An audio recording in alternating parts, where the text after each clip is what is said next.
Hello, everybody. Welcome to the session on understanding and engaging diverse audiences. Today, we have a slate of excellent speakers who are going to speak to this topic. We have Ro Manjumdar, Deidre Minyard, Hazel Pettifor, and Corinne Chai. And the first thing that we're going to do is we are going to have an icebreaker. So perhaps we can pull that up.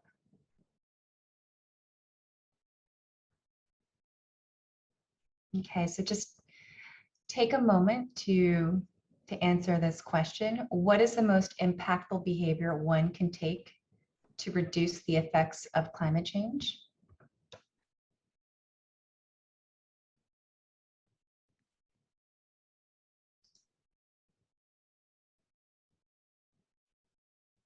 Okay, we see results coming in. This looks pretty interesting.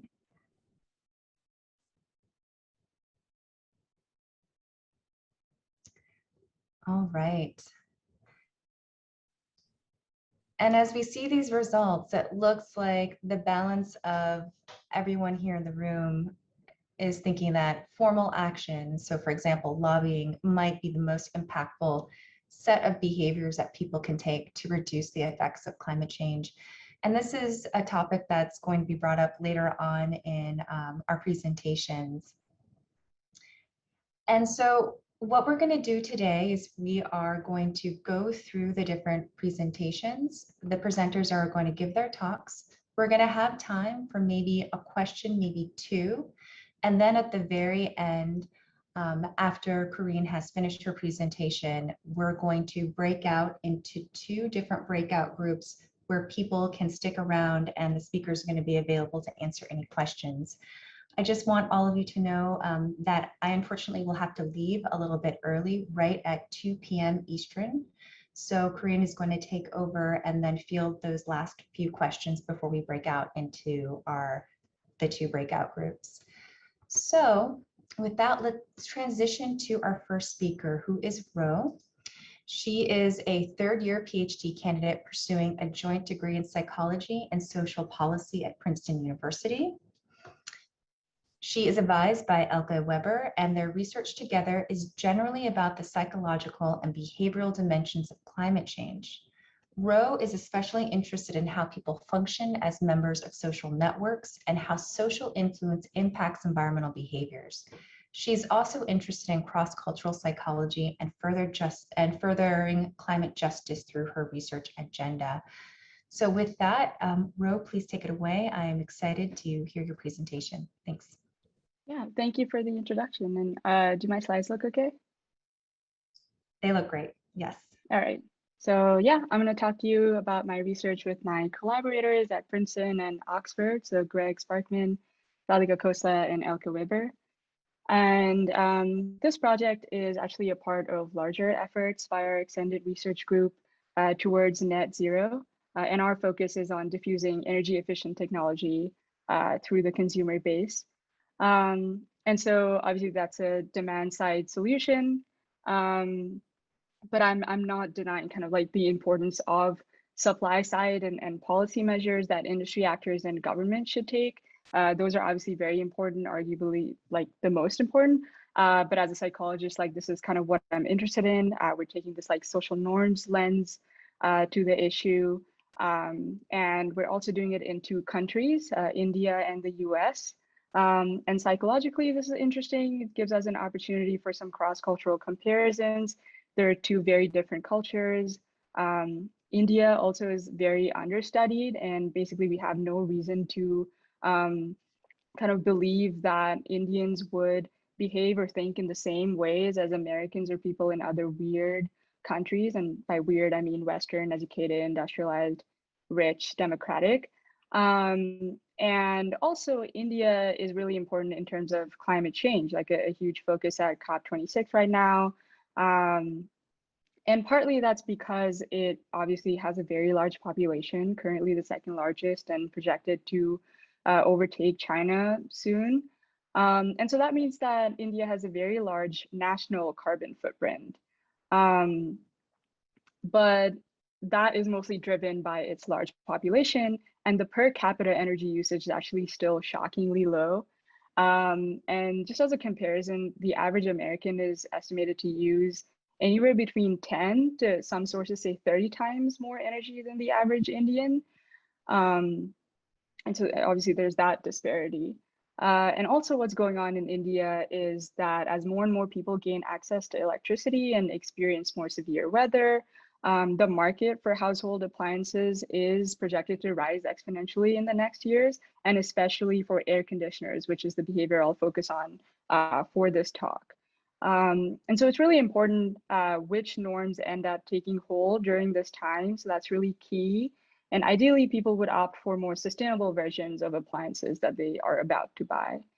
And why appliances? So not only are these behaviors like becoming increasingly common in India, but if we can find a way for people to opt for the energy efficient version of any appliances that they're buying in any context, like this has the potential to be a very easy kind of scalable sustainability solution anywhere. So that's an interesting possibility. And behavioral science research has not focused on this at all. So the adoption of energy efficient technology depends on a variety of factors, and structural factors are really important. So are there energy efficient versions for people to buy? How much do they cost? And these are really important, maybe the most important factor, but it's just not the scope of this work. Also, there's also demographic variables such as age and income, but the variables that we're most interested in are psychological and specifically social norms.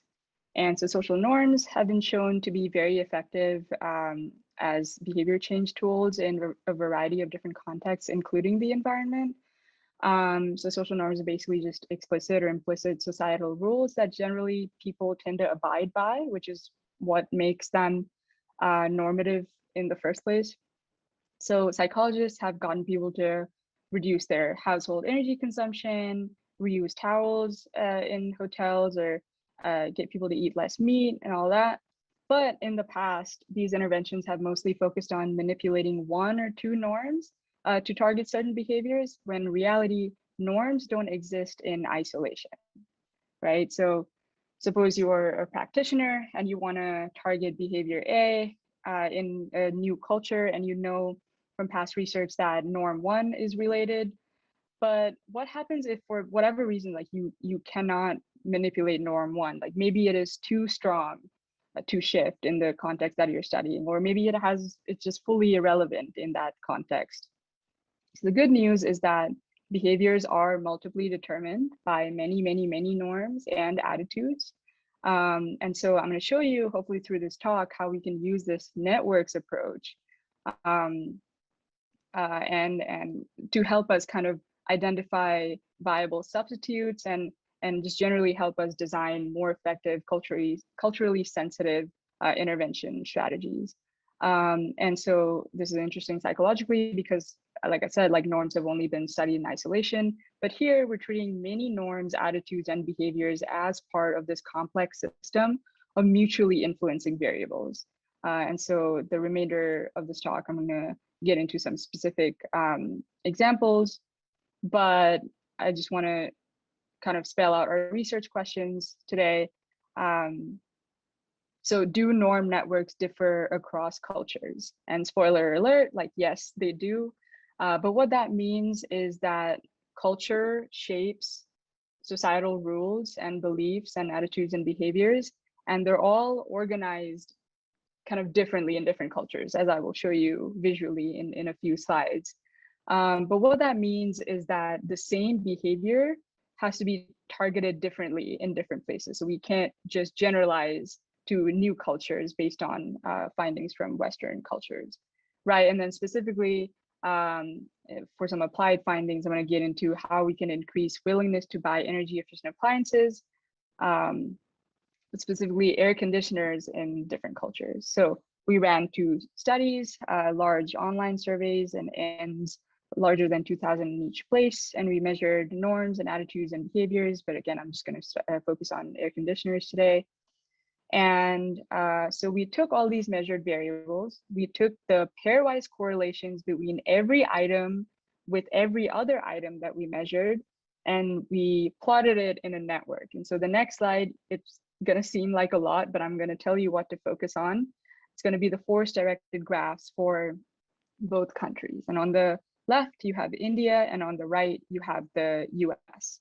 And all I want you to take away from this slide is that they're visibly different networks. So as a reminder, we measured the same set of variables, they're just organized differently. And so we have support for our first kind of hypothesis or answer to our first research question, is that different contexts have different norm networks. And so on the next few slides, I'm going to just focus on applied findings and kind of zoom into this parts of this graph, because obviously this means nothing to you right now.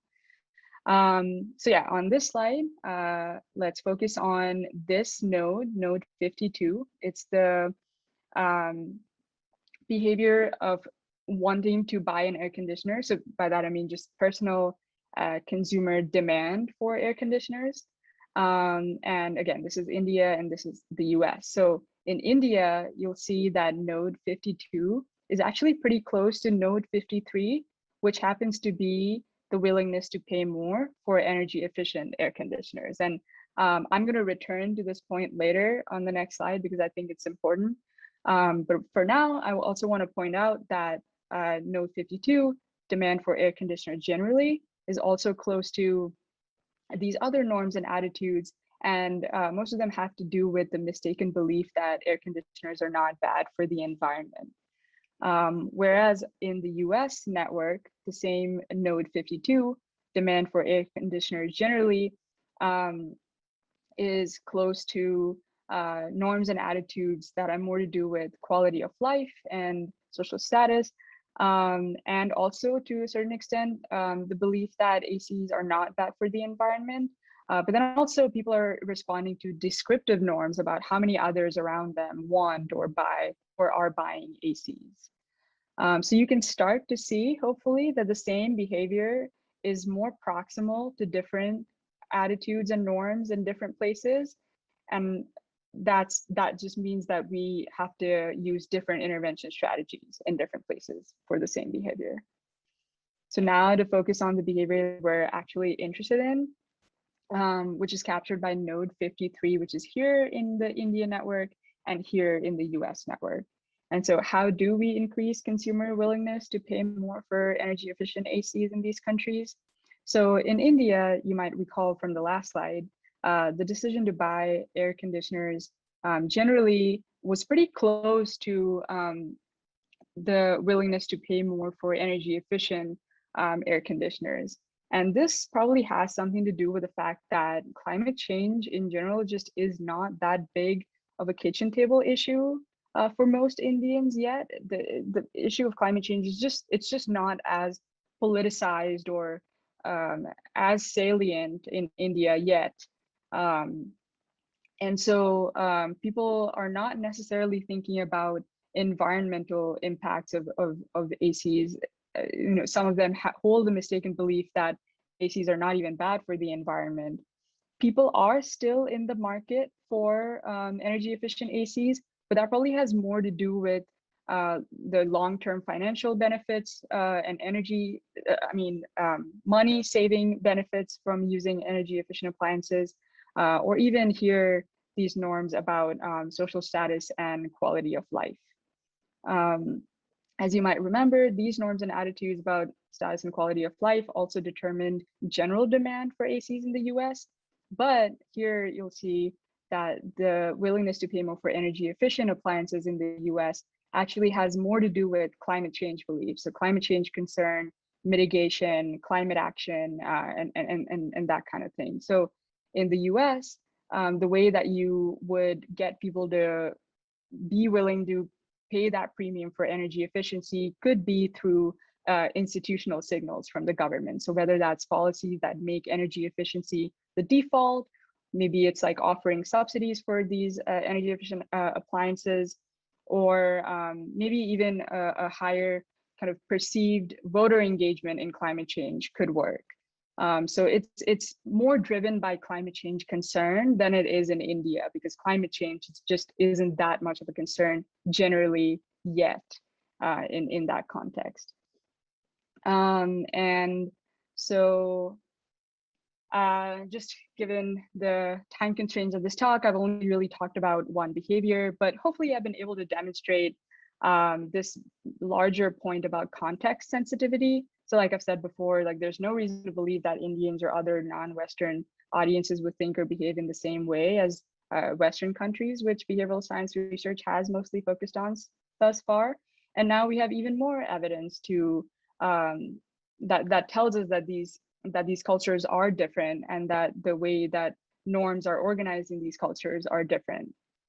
And so when a practitioner is kind of figuring out like which behavior to target, well, that just kind of depends on the audience and your motives, right? So like in the US, like we're interested in getting people to use energy less and waste less and all that. But in a context like India, in a developing country where people aren't even using that much energy to begin with, maybe it's more so about guiding people towards sustainable growth. And one way of doing that is diffusing energy efficient tech throughout the economy, right? And then once you've picked your behavior, how do you intervene?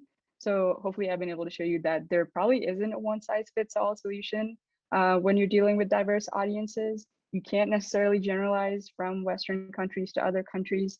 But hopefully I've also been able to show you how we can use this idea of norm networks to understand like the more complete norm landscape around basically any behavior. Even though I showed you ACs today, you can do this in any context for any behaviors. And we did a few more too that I don't have time to show you. But just, and I think this is a pretty intuitive finding, is that different contexts, you're going to need different intervention strategies. And so that's it. I can stop sharing. I can take questions. I see something in the chat, but I can't read them. Yeah, I'd be happy to read one for you. The first one that came up. We have, I think, one minute for one answer. So the first is from Ryan. Ryan, do you want to read your question, or would you like me to?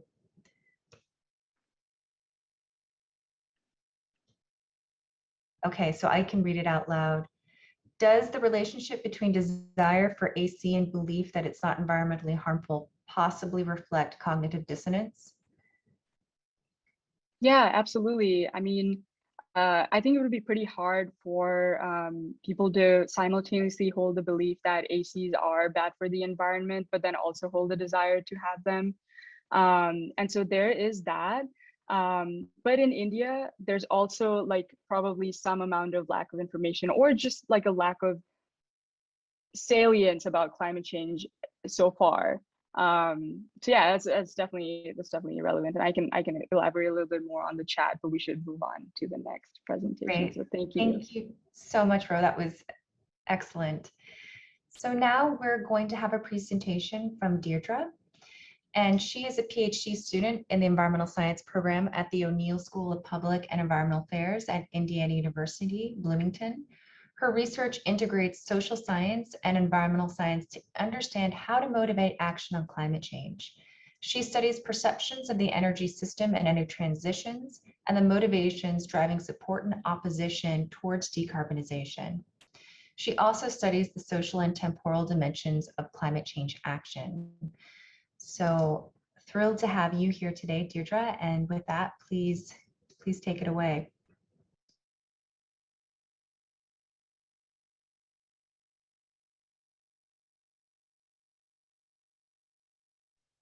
I believe you're muted.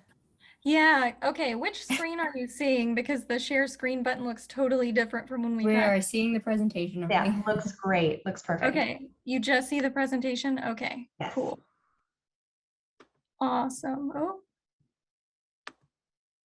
fantastic. Well, thank you so much for the introduction. I'm Deirdre Minyard. I'm a PhD student at IU. Today, I'm going to be sharing research that I did with many other co-authors, looking at how people in Gen Z think about different future scenarios. And before I start, I want to take a moment to make a few acknowledgements. So all of my co-authors, of course, Dr. Joseph Kantenbacher, who presented at BEC this week and who I think may be here in the audience, Nathan Geiger, Landon Yoder, and Shazina Tari, all at Indiana University as well. And of course, our wonderful students for their research assistance and the sources of funding that made this work possible. And so I'll start with a little bit of background. We're focusing on Gen Z. So that's people born in the late 1990s, early 2010s. Those would be people roughly 9 to 24, I think, today.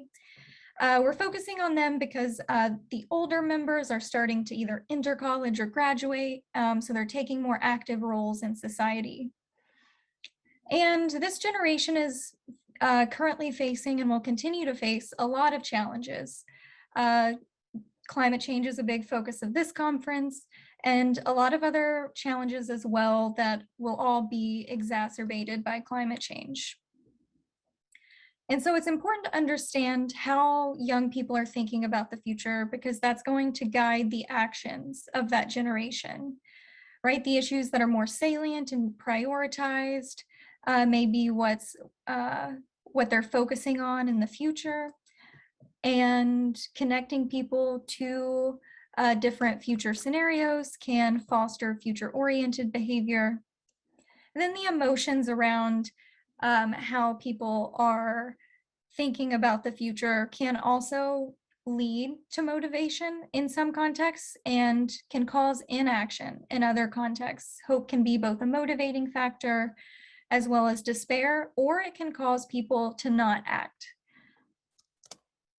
So with that in mind, we have a few different research goals for this project. The first is to understand what Gen Z is thinking about as far as the best, worst, and most likely futures. Identify what issues are the most salient when thinking about the future, right? What's capturing Gen Z's attention? What do they think are the pathways that'll lead to each of those futures? And how are they thinking about these in the context of hope and despair? And so we collected this data in person through paper survey, December 2019.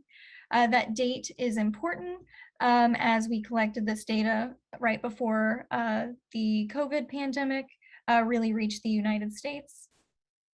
And that's why you won't see COVID coming up in our data. We collected this from undergrads into media studies courses. And I want to take a moment to point out a few things about our demographic sample just to provide more context for the results. So it was primarily female. The age range was 18 to 26.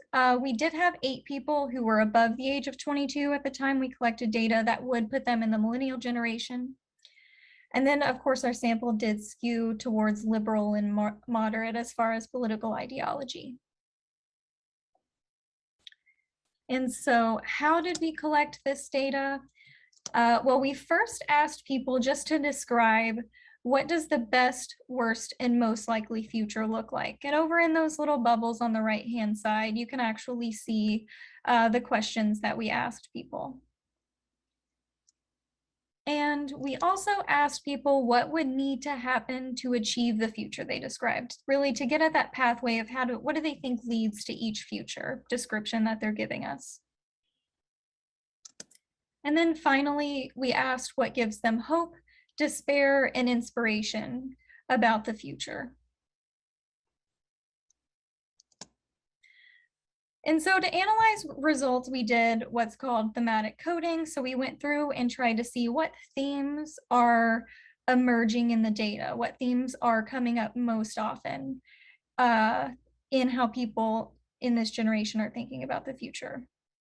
And so I'll start with the worst future and end at the best so we can hopefully end on a good note. But how is Gen Z describing the worst future? Well, it's largely focused on environmental catastrophe and decline. So about 67% of our participants referenced kind of decline in environmental quality, pollution, roughly a fifth mentioned climate change repercussions. There was also a concern about international relations with a worry about the US becoming part of wars or conflicts. And finally, social discord was a major theme, particularly focusing on the breakdown of social relationships and a rise in hate and division amongst different groups. And so what do they think will actually lead to this future that they're describing? The first is environmental degradation. So this is brought about by inaction on climate change or increasing waste and pollution. Governance failures was also a pretty prominent theme, focusing more on failures in leadership and politics rather than laws and regulations, which weren't mentioned as often. Partisanship was also implicated here. And then finally, people focused on the actions and attitudes of the public, noting that indifference or ignorance of individuals would lead to apathy or not having action. So next, we'll talk about the most likely future. So what does the most likely future look like? Well, the environment comes in at the top again, with people describing both positive and negative aspects. Some people described worsening outcomes, climate change getting worse, the environment getting worse, while others mentioned that it's worse, but it's still bad, but it's improving. We also see technology start to come in here, with people anticipating more advanced technology, but there's still that positive negative valence, with some people saying it may make life better and other people saying it may lead to harm. And finally, we see social relationships pop up again, with some people mentioning that or saying that we'll have more tolerance and acceptance of others, while others take a more negative valence and say there will be more division. So this future is described positively by some and negatively by others. And what are the pathways that lead us here? The first is technological progress. Generally, this is not very specific. It's just technological advancement in a vague sense. Government is also mentioned, discussing the actions of representatives and a focus on continuing business as usual or continuing current patterns. And finally, how we act on the environment is implicated through people's behaviors, whether the government chooses to act or not, and whether we see technological development in the realm of environmental sustainability.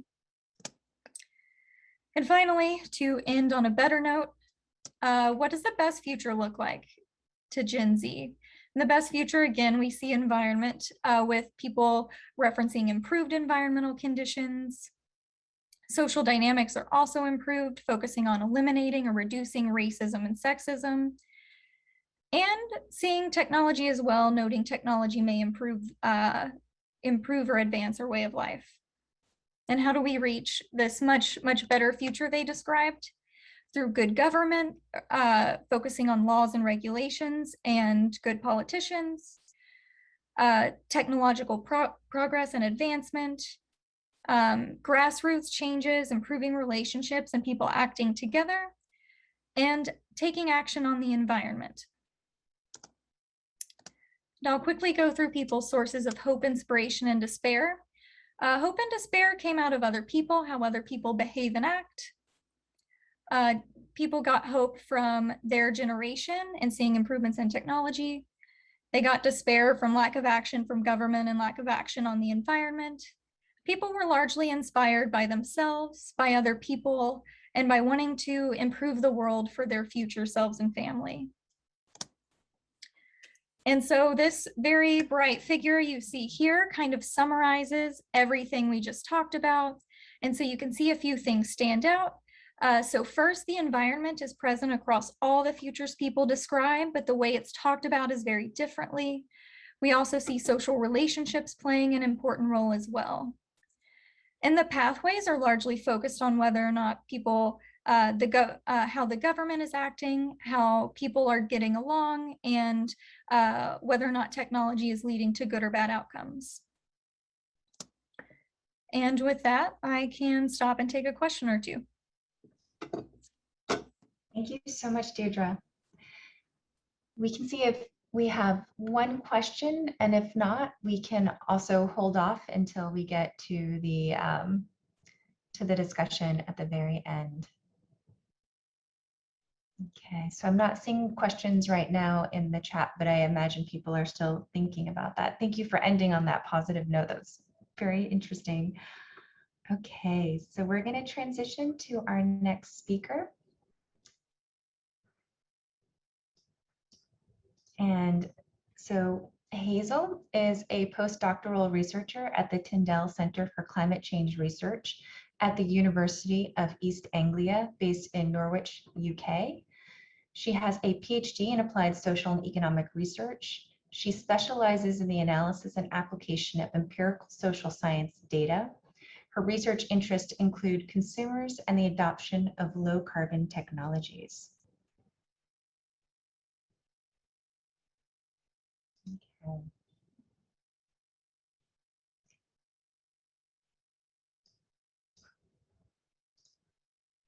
So Hazel, do you want me to pull? Oh, you got it. Okay, great. Wonderful.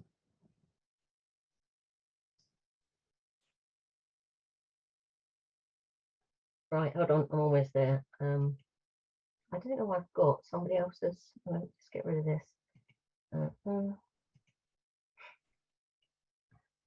Right, you don't need to see that. Hold on, sorry, this is a bit fiddly, isn't it? Oh.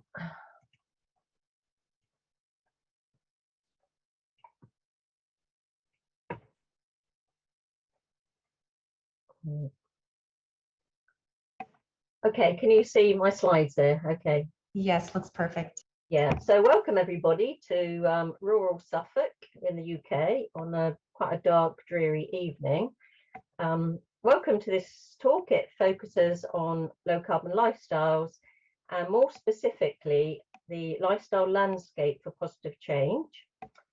So I'm Hazel Pettifor and I'm an empirical social scientist and I work for the Tyndall Centre for Climate Change. And before I start, I'd like to acknowledge the contribution to this work from colleagues Maureen Agnew and also Charlie Wilson. Oh, hold on. Yeah. So my talk is structured. It draws on extensive research to conceptualize, measure, and understand low carbon lifestyles. I've structured it through around a single line of inquiry, which asks what constitutes a positive landscape for low carbon lifestyles.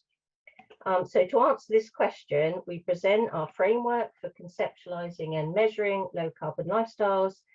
We evaluate 4 lifestyle types and we compare their engagement with low carbon behaviors. We consider the shaping role of context, which we also refer to as the lifestyle landscape. And finally, we conclude by suggesting 3 key insights for positive change.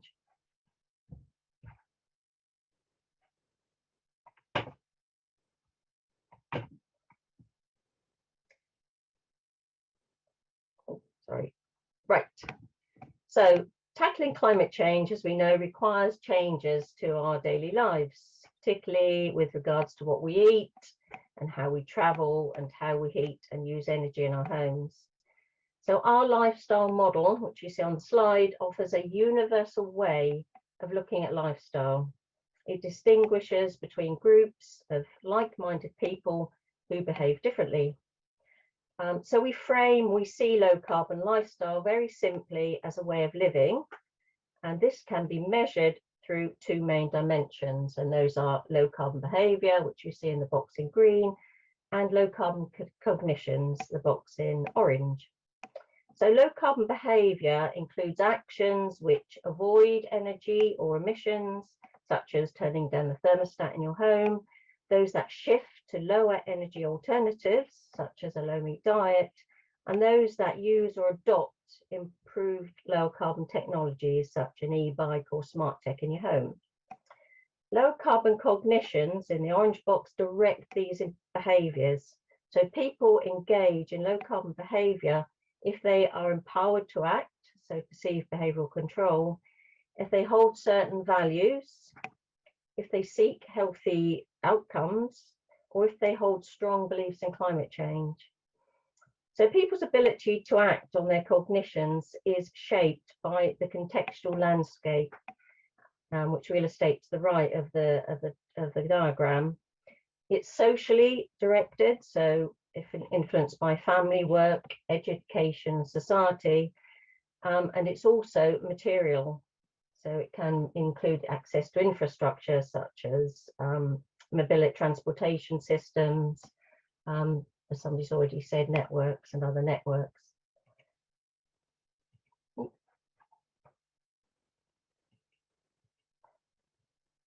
So to identify lifestyle types, we apply our model to large-scale social survey data, and we draw on 4 national surveys in the UK, the China, the USA, and Australia. And across these data sets, we have a total sample just under 16,000 people.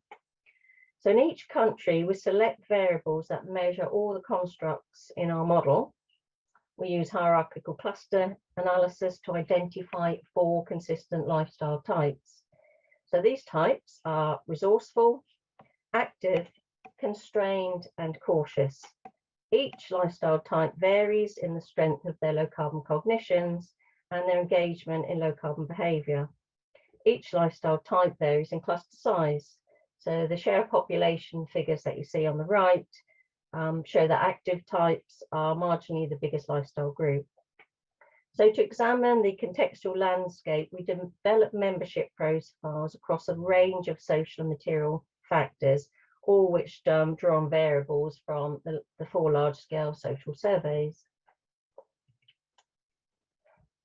But before I go on any further, I'd like to ask you a question. So Emma, could you start the poll?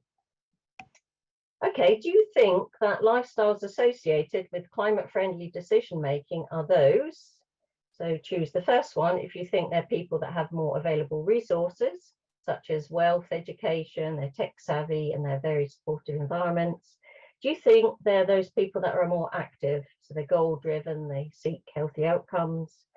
Do you think C, they're more constrained, so they have low affordability, they seek cost savings, they have low technology awareness? Or do you think D, they're more cautious, they're happy with the status quo, have the means but not the motivation? So we can see some indecision in the audience.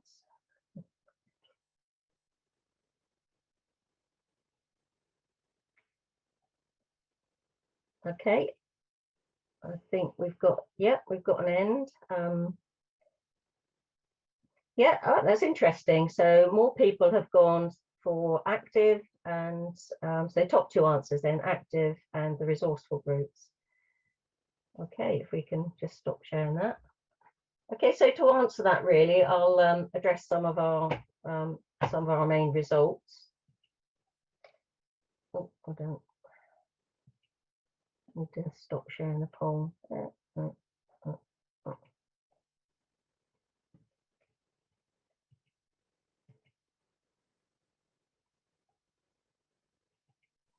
Is it still showing up? Right. Yeah, sorry. Have you still got the poll? Is it? It should be gone now. Is it gone? Yeah, I don't Yeah. see it anymore. Okay. Yeah, cool. Weird Right. glitch. Sorry about that. Yeah, that's okay. So let's answer that question. I'll do that by sharing some of our results. So in this table, I'm summarizing the behavioral differences that we found between these 4 lifestyle types. I've grouped behaviors according to the different types. So you can see avoid, shift, and improve up there. And they're color coded to represent blue for mobility, green for food, and red for homes. To the right of that, you'll see these boxes under each lifestyle type. So a dark orange box denotes that this lifestyle group is statistically significantly more likely to engage in that behavior. The light box denotes that the lifestyle type is more than average likely to engage in behavior, and the crosses denote that they're have a lower than average propensity to engage in that behavior. So in summary, really, it shows that lifestyles associated with climate-friendly decision-making are more resourceful, but they're also more active. Those that are more constrained try to save on household energy use and are above average in terms of shifting to public transport. Cautious lifestyle types are the most disengaged, so slightly different to predicted by the poll. I'd just like to say that this is in line with our main cognitive findings. So these resourceful types, they're more altruistic, they have the strongest beliefs in climate change. Active lifestyle types pursue these health-orientated goals. Constrained lifestyle types have very weak agency. They value the short term, they have moderate beliefs in climate change. And the cautious lifestyle types, they have very strong efficacy, but the lowest beliefs in climate change. So in terms of having a look now at the lifestyle landscape that I've also said is very important in facilitating low carbon lifestyle. So we conclude context clearly enables this resourceful lifestyle types to act on their beliefs in climate change. And to kind of prove this, I'll show you some results from our profiling of the lifestyle types. So table 2 here shows the main results. The top half of the table highlights the 4 key factors that are significantly different between each lifestyle type. The dark pink cells denote the lifestyle type with the highest mean difference. In the bottom half of the table, I've just highlighted factors that are significant for one particular lifestyle group compared to the others. So in summary, again, we see this resourceful lifestyle type have a very enabling contextual landscape. They are wealthier, they're more educated, they're technology aware. So empirical research finds they are high users of the internet and social media. They're more likely to own a computer, iPhone, and have more advanced digital skills. In contrast, complete contrast, these constrained types lack all these resources. Their energy saving avoidance behaviors that you saw illustrated in the previous table are more likely to be driven by relative poverty than intentional engagement in climate change. So in conclusion then, what are our main conclusions about what constitutes a positive landscape for low carbon? So we conclude, firstly, it needs to educate and empower. So just under half of our total sample were behaviourally disengaged types. Apathy was due in part to limited resources and low agency in the constrained types, conservatism and unwillingness to take risks in the cautious types. Secondly, it needs to widen the appeal of leading a low carbon lifestyle beyond altruistic motives. So we find the active lifestyle types are engaged in low carbon behaviours where they support a healthy lifestyle. These findings align with studies in health that show strong alignment between healthy and sustainable lifestyles. Finally, it needs to widen access to low carbon technologies, many of which are building on technology platforms and require the skills and knowledge to access and use them. The digital divide, which separates users of technology, is clearly visible in our research. Poverty and deprivation is not a motivation for low carbon lifestyle change, and this is a major challenge for the future. Okay, thank you for listening. I'd be very pleased to answer any questions. Wonderful. Thank you so much, Hazel. I think in the interest of time, we may just reserve those questions for the smaller breakout rooms, but you are getting some questions about sociodemographics as Sure. well. So now we're going to transition to Corinne. And Corinne graduated from Pomona College in 2020 with a bachelor's degree in psychological science and is pursuing a master's in philosophy and psychology at the University of Cambridge. Her research in environmental psychology integrates theory and empirical research on communication, justice, diversity, and group processes to explore how various groups perceive and engage with issues like climate change. Her experience in environmental advocacy and governmental organizations, including the Environmental Defense Fund, Environment and Natural Resources Foundation in Buenos Aires, and currently the Metropolitan Transportation Commission, informs her various lines of research. So we are pleased to have you here today, and please take it away, Corinne. Thank you. Thank you so much, Gabrielle, for that introduction. And can everyone see my slides okay? Yes, they look great. Great, thank you so much. So today I'm going to be discussing how identity-based messaging can enhance or hinder the formation and maintenance of racially and ethnically diverse climate coalitions. I'm going to provide 3 cautionary notes on how climate messaging, if not appropriately tailored, can impede coalition building. And the time's really ripe for examining this topic, given that we've begun to see recent calls for climate action growing, such as the protests on September 19th, 2019, which were the largest and most diverse in history, and even more recent cases, such as the thousands of people who protested outside of COP26 this year. And so as I go through this, my talk's going to be different than a standard talk in that it's non-empirical. And it's motivated by the research question. Let me just make sure I can progress. How can empirical research in diversity science inform climate messaging that engages diverse groups? And to answer this, I'm going to provide information on 3 assumptions that are commonly held by practitioners and researchers, empirical evidence that demonstrates the problematic nature of these assumptions, and then provide some candidate alternative frames for climate messaging. And when I consider each assumption, I'm going to move from the one that has the least empirical evidence to date to the one that has the most theoretical grounding. And finally, before I continue, I want to point out that 1, my research is mostly applicable here for large organizations that are attempting to diversify their membership. And 2, I want to acknowledge that this has been a huge rise in the amount of identity-based and equity-based climate communication, and it's begun to appeal to some of the broadest groups yet. So why is this important?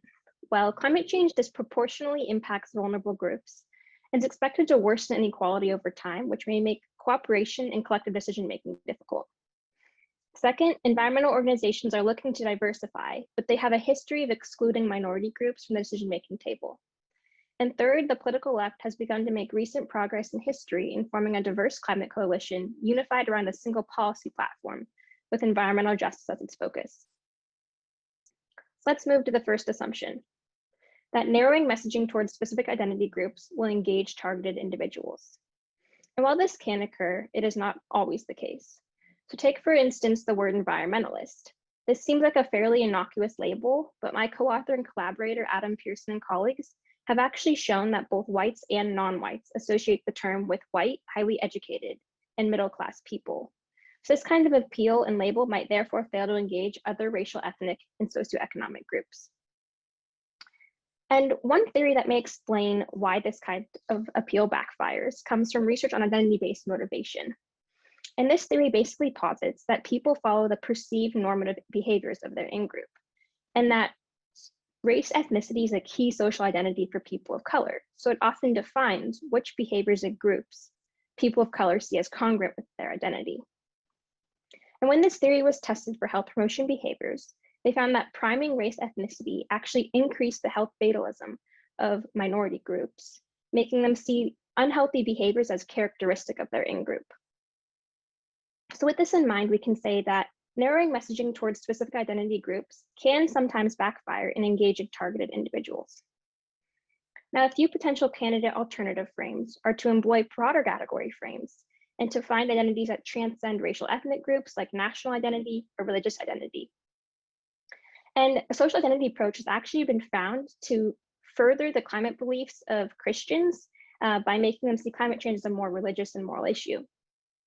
A second potential candidate alternative frame would be to really explore issues that are at the intersection of identity and the environment.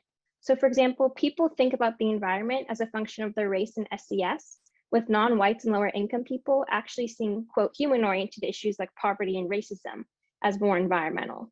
So really connecting climate change to these kinds of issues, or similarly to health and community impacts, can be effective. Now, the second assumption is that conveying inequity enhances motivation to support policies that reduce inequity. However, research suggests that conveying inequity can actually be counterproductive. So for example, showing whites disparities in incarceration rates actually increase their support for policies that further these disparities, such as California's 3 strikes law. And one explanation as to why this might occur is that stereotypical associations of racial ethnic minority groups may further the belief that these kinds of consequences are deserved. Now, this is really important because if we're trying to build as broad of a climate movement as possible, it's important to make sure that both minority and majority groups are engaged in this process and that they're not disengaged by particular appeals. And among racial ethnic minorities, it can also produce maladaptive responses. So for example, showing African Americans Black-white cancer disparities actually decreased their intentions to receive a future cancer screening and increased their negative emotions. Therefore, we can say that conveying inequity may undermine motivation to support policies that reduce inequity. And although there isn't much data on how this assumption functions within the environmental space, we can take some of the lessons learned from other fields and apply them here. So one potential alternative frame is to provide context on what produces these disparities to prevent victim blaming and stereotyping. Another potential frame is to show the role of institutions in really furthering this inequality, but also their potential to really advance policy change. And one real-world example of how practitioners are grappling with this assumption in the real world is Covering Climate Now, which is a global journalism initiative that's provided a reporting guide for journalists on how to discuss climate inequality. Finally, the last assumption is that pro-diversity messaging is viewed as equitable and inclusive by both majority and minority groups. However, Tessa Dover and colleagues have revealed that diversity initiatives can have a variety of unintended consequences. Before I go into what these consequences are, I want to explain that a diversity initiative is basically just one or multiple procedures that an organization pursues to really improve the experience and outcomes of a disadvantaged group. And they often have a variety of objectives, such as increasing the representation of the disadvantaged group, their inclusion, or reducing career gaps between the disadvantaged and advantaged group. And so despite these honorable intentions, these kinds of initiatives can have unintended consequences, like signaling to majority groups that they're treated unfairly or excluded. So for example, whites who saw pro-diversity recruitment messaging versus neutral messaging actually showed a higher likelihood of perceiving discrimination against whites. And among racial ethnic minorities, it can signal that their inclusion is due to their race rather than their hard work or ability. And so pro-diversity messaging can therefore reduce perceptions of inclusion and fairness among both groups. And a few candidate alternative frames would be to emphasize the intention of initiatives to really increase procedural fairness, and when speaking to minority groups, to really highlight their merit and competence to prevent them from feeling tokenized. And ultimately, I hope that you take away from this talk that common and untested assumptions may undermine effective climate communication, that identity-based messaging can produce effects opposite of intended, but if tailored properly, can increase the engagement of racial ethnic minorities, that empirical research in diversity science can inform climate messaging. And finally, I just want to say that I believe psychological research on the mechanisms behind climate behavior really could complement the incredible work being done by NGOs and advocacy groups on the ground level, and that collaboration across sectors could really enable us to empirically test these assumptions in a systematic fashion and create a more united force to tackle climate change. And with that, I would like to thank my co-author and collaborator, Adam Pearson, his lab, the Social Cognition and Interaction Lab, the Body, Mind, and Behavior Lab at Cambridge, that conference, and you all. Thank you.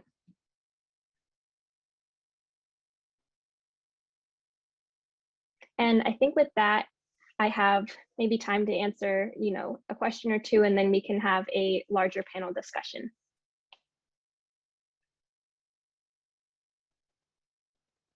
And I can try to go through the chat unless someone wants to speak up.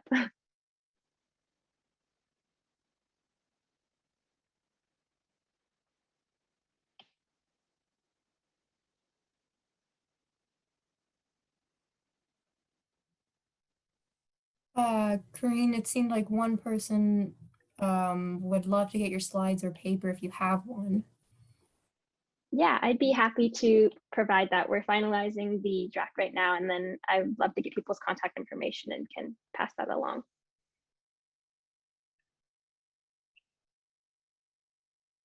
And looks like we got a question on, are you aware of organizations or practitioners that are doing a good job of deploying your alternative frames?